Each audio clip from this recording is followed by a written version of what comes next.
Hey y'all, today going to try to give you guys a tutorial on the third etude by Ernst. This one dedicated to his good friend Joachim, well, former student as well. Joachim and Ernst, they had a really good close relationship, really a loving relationship. Um, when Ernst was on his deathbed, basically, Joachim was out there performing, trying to raise money just to, get more treatment and stuff for Ernst. And Ernst wrote this third etude as something, from research, we find that it is something of a love song, not like a romantic love song, but just, appreciation of a really good close friend. And so when you hear performances or recordings of this piece being played, something like a virtuosic thing, a showpiece at light speed, I believe from reading the history of Ernst, his letters, that it's very wrong. The chords really don't lend themselves to be played that way, and it starts to sound very awkward if you play it too fast. I know it says allegro, moderato e tranquillo, so it's supposed to be tranquil, a moderate, quick speed, but it should not be something where it sounds like a flashbang type, a typical showpiece type thing. So when I hear people, a really light speed, I think they missed the point of the whole thing.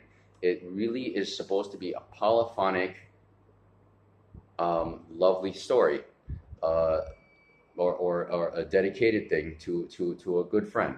And Joachim really, he made it very clear he was not a fan of a lot of the Paganini showpieces and things like that. He stated many times technique should serve the music. It should not be, some sort of circus thing of wow, hey, look what I can do. He always stated it should only be to serve the music. So if you notice in this piece, there are no weird left-hand pizzicati or anything like this, or any other showboat things like you would find in the last rows or the things like that. This is just straightforward double stops, triple stops, quadruple stops to have the polyphony. But other than that, it's pretty straightforward. So if you look at it and just try to bring out where the chords change. And now here's one thing. When you first start this etude, don't try to tackle it with the original bowings. You'll find it feels like you're choking yourself. So split into something like about 1/4 note to a bow or so and go slow. Take your time, really take your time, because there are some really tricky finger manipulations in this one. So you, and break here, so you have time to really keep your arms relaxed. If you get tight on this etude, you're in dire straits. It's not going to feel good. It's not going to sound good, and yeah, you're just not going to enjoy yourself like you should be. This is a really beautiful piece. I think it should be performed. If you're going to perform it, it should be performed in more intimate settings, where you just want to say thank you to people and just, share the love. Okay, but this is not something where you want to show off that you have wonderful technique. There are better pieces for that. Okay, so when you start it, one bow to the crotchet or quarter note.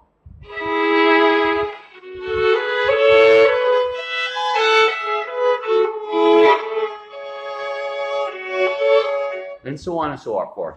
He writes hairpins in the very beginning, and he doesn't write them throughout the rest of the piece. A few here and there, but those are just general directions. You make your own from there. Always find the culmination point or the climactic note of each phrase, and really bring that out. Exaggerate that in your slow practice. Especially you see like measure 11 to 12.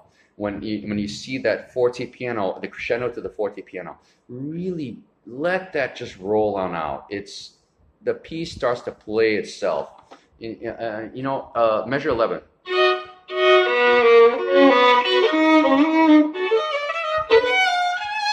this that's the crescendo. Now you have the forte piano with the funny roll. Once you start to come back down to here, okay? So yes, and now soft.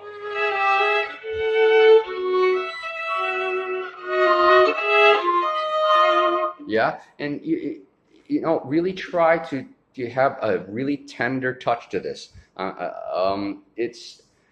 If you approach it this way, I really feel you get closer to the feeling that Ernst really meant for Joachim on this piece. It should be all about sharing good emotions towards a good friend. And I think if you can capture that, you've got the piece. Yeah, there are a few technical issues here and there. For example, in bar 30, yeah, where you have the 4-part chords, or bar 26, where you have 3-part chords with the moving bass line. But other than that, it's not that much. It's not that bad. But take it slow. Take it slow and go for the music. Just go for the music completely on this one. I guarantee you it will be a much better experience and you'll learn it faster. Have a good one.